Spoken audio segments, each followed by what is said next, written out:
নারিকেলের নাড়ু পছন্দ করে না এমন মানুষ খুব কমই পাওয়া যাবে।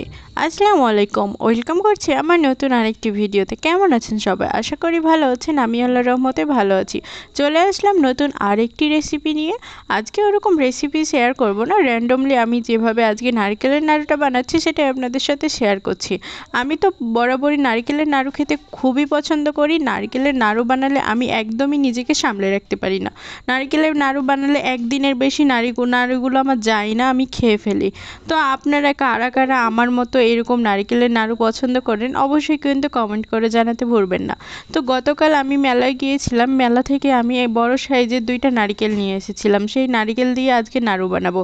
এখানকার যে মেলাটা হয় এই সময়ে, এই মেলার কিন্তু মেন বিশেষত্বই হচ্ছে নারকেল এবং জিলাপি। তো যাই হোক, আমি তো নারকেল নিয়ে এসেছি নাড়ু বানানোর জন্য। তো এই জন্য প্রথমে আমি নারকেলটাকে কুড়িয়ে নিয়েছি। তারপর কোরানো হয়ে গেলে এখন একটা প্যানে আমি দিয়ে দিয়েছি পরিমাণ মতো আখের গুড় এবং সাথে দিয়ে দিয়েছি চিনি। আপনারা চাইলে শুধু গুড় বা শুধু চিনি দিয়েও নারকেলের নাড়ুটা কিন্তু বানাতে পারেন, কিন্তু যদি দুইটা মিক্স করে দেওয়া হয় তাহলে কিন্তু এর স্বাদটা অনেক বেশি ভালো আসে। এই জন্য আমি অর্ধেক গুড় এবং অর্ধেক চিনি দিয়ে ভালো মতোভাবে অল্প একটু পানি দিয়ে ফুটিয়ে নিয়েছি। ফুটানো অবস্থায় আমি কুড়ানো নারকেল দিয়ে দিলাম, সাথে অল্প একটু লবণও দিয়ে দিলাম স্বাদটাকে বাড়ানোর জন্য। কারণ মিষ্টি জিনিসের মধ্যে অল্প একটু লবণ অ্যাড করলে মিষ্টির ব্যালেন্সটা কিন্তু ঠিক থাকে। তারপরে ভালোভাবে অনবরত নাড়তেই হবে এবং চুলার আঁচটা কিন্তু মাঝারি আঁচে থাকবে, তাহলে দেখবেন যে একদম পারফেক্ট হবে।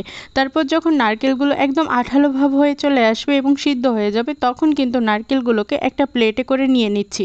তারপরে চাপ দিয়ে দিয়ে এগুলোকে ভালো মতোভাবে এখন চেপে চেপে এটাকে চারদিকে ছড়িয়ে নিচ্ছি। এইভাবে ছড়ালে কিন্তু নারকেলের নাড়ুর শেপটা অনেক ভালো আসে এবং গরম গরম যদি নারকেলের নাড়ু নাও পাক দেন তাও কিন্তু ভালো সাইজ আসবে এবং নারকেলের নাড়ুর কিন্তু শেপটা দেওয়া যায়। তো এই জন্য আমি প্রথমে চেপে চেপে ভালো মতোভাবে এর সাইজটা দিয়ে দিচ্ছি। এখন একটা চাকুর সাহায্যে আমি কিন্তু একদম সমান বরাবর এগুলোকে কেটে নিচ্ছি। আপনারা না কাটলেও হবে, আমি একটু সাইজগুলো যেন ঠিক থাকে সবগুলো, এই জন্য আমি একটা চাকুর সাহায্যে ভালো মতোভাবে কেটে নিলাম। তো দেখতেই পাচ্ছেন এটা কিন্তু সাথে সাথে কাটা যাবে না, প্রায় 10 মিনিট আমি রেখে দিয়েছিলাম চাপা অবস্থায়। তারপরে আমি এটাকে কেটে নিচ্ছি। আগে কিন্তু আমি এত পারফেক্টলি নারকেলের নাড়ু বানাতে পারতাম না, স্পেশালি যদি গুড় দিয়ে নারকেলের নাড়ুটা বানানো হয় তাহলে কেন জানি এর শেপটা দেওয়া অনেক সহজ হয় এবং পারফেক্ট হয়। তো আমি সবসময় নারকেলের নাড়ু বানানোর সময় অল্প একটু গুড় দেওয়ার ট্রাই করি।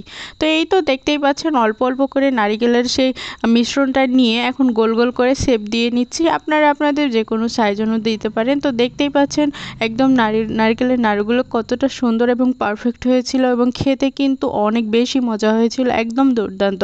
আপনারা চাইলে কিন্তু এভাবে বানিয়ে দেখতে পারেন কেমন হয় খেতে। আমার তো খুবই ভালো লেগেছিল। আমি এতগুলো নাড়ু একদিনেই খেয়ে শেষ করে ফেলেছিলাম, কারণ নারকেলের নাড়ু বরাবরই আমার খুবই পছন্দ। তো আজকের জন্য এই পর্যন্তই। আসসালামু আলাইকুম, ভালো থাকবেন সবাই।